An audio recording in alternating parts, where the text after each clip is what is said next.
makanan yang halal merupakan bahan bakar bagi amal soleh.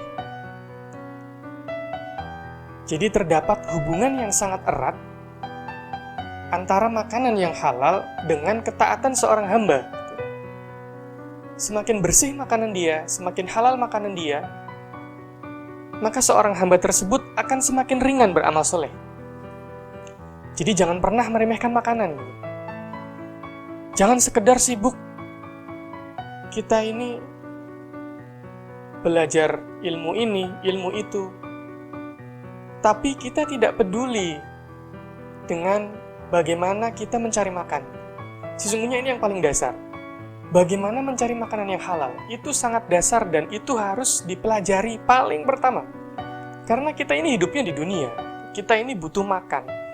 Makanan akan menunjang aktivitas kita, menunjang ibadah kita, menunjang muamalah kita. Itu karena makanan. Dan kalau makanan kita tidak benar, makanan kita tidak baik, semua akan rusak. Semua pasti tidak akan baik seandainya makanan kita tidak baik. Makanya sebelum belajar hal-hal yang lebih rumit, hendaknya kita belajar dulu nih bagaimana mencari makan yang halal, mencari makan yang baik. Kalau makannya sudah benar, makannya sudah baik, maka tubuh kita akan ringan diajak beramal soleh. Bahkan Imam Ibnu Katsir ketika menafsirkan surat Al-Mu'minun ayat 51, beliau memberikan satu catatan. Di situ ayatnya berbunyi, "Wahai para rasul, makanlah kalian dari makanan yang baik dan halal." Gitu. Lalu beramal solehlah. Nah, jadi ini ayatnya di satu ayat dia membahas tentang amal soleh, juga membahas tentang bagaimana seharusnya kita makan. Asupan gizi, asupan makanan itu yang seperti apa gitu.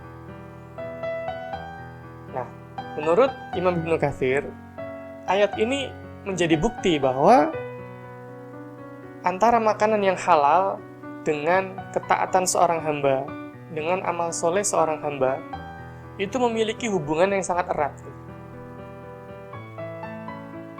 Sampai-sampai ada seorang alim yang mengatakan bahwa jika seorang hamba tidak pernah peduli dengan halal haramnya makanan yang dia makan, maka dia juga tidak akan pernah peduli dengan halal haramnya perbuatan rutinitas harian yang dia lakukan.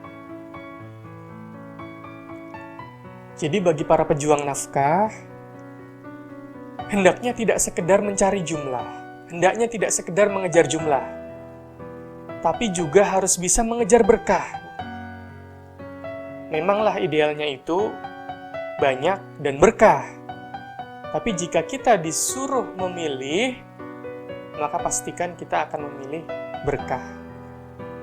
Karena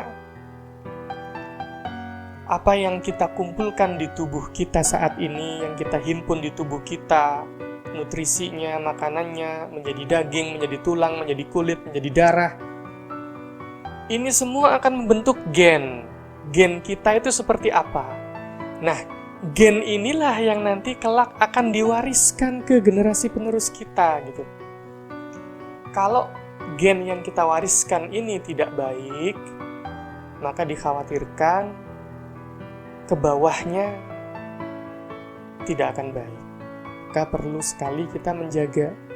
Dari sekarang kita menjaga supaya nanti betul-betul gen yang kita wariskan kepada generasi penerus kita itu adalah gen-gen terbaik yang pernah kita turunkan.